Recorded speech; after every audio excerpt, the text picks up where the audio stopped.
In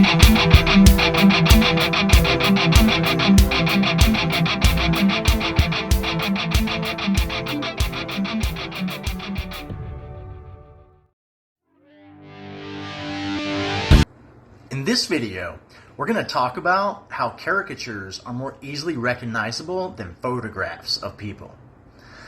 That makes them the perfect image to put on your Nalgene bottle.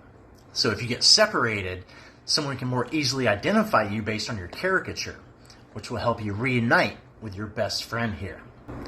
Now, I'm getting my information from a 2011 article in Wired magazine called "What Caricatures Teach Us About Facial Recognition." It's been said that you never really know what you look like until you've had a caricature done. You may have also heard people say that caricature looks more like you than you do. Well, there's a science behind all of this.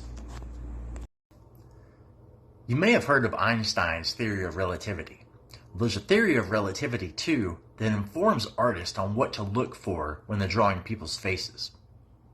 According to the article from Wired magazines, our brains are wired to look for outlying features on people's faces, or what makes them unique. A lot of the times, we don't even recognize these features that our brains are seeing. Caricatures don't just focus on one feature and exaggerate it like a lot of people think. Instead, they look at all of your features, and they look how they relate to each other, and they highlight what makes you unique. Let me explain how this works. This picture helps explain the theory of relativity for caricatures. If you averaged everyone's face in the world together, you would get the norm.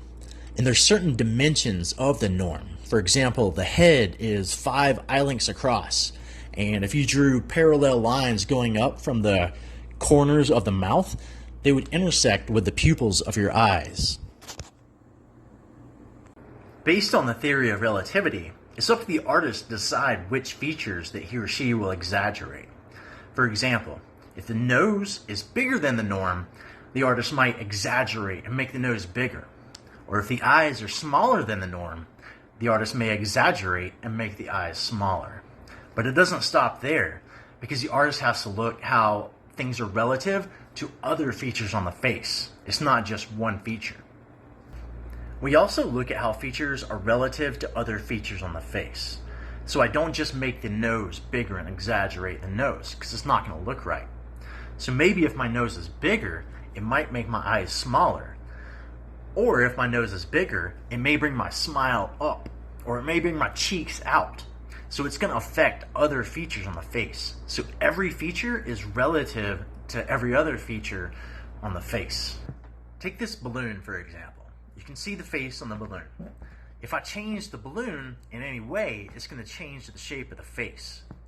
So if I squeeze it from the top like that, it's going to make the chin go out more, and it's going to exaggerate the chin, which is kind of like my head. So you can see if you squeeze the top of my head, the chin is going to come out farther, and that's going to be more prominent. Also, if you change the shape of the balloon like this, if you bring it out, stretch it out farther, it's going to push all the features closer together. So if you have a big nose, then maybe all the other features are going to push in closer to that nose.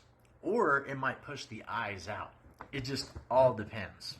And by the way, there's also a balloon theory in caricatures. And so, because in caricatures, they focus on what makes you unique compared to all the other faces in the world, it makes your face more easily recognizable. And that is why you should put a caricature on your Nalgene bottle if you're going to an amusement park or any place else.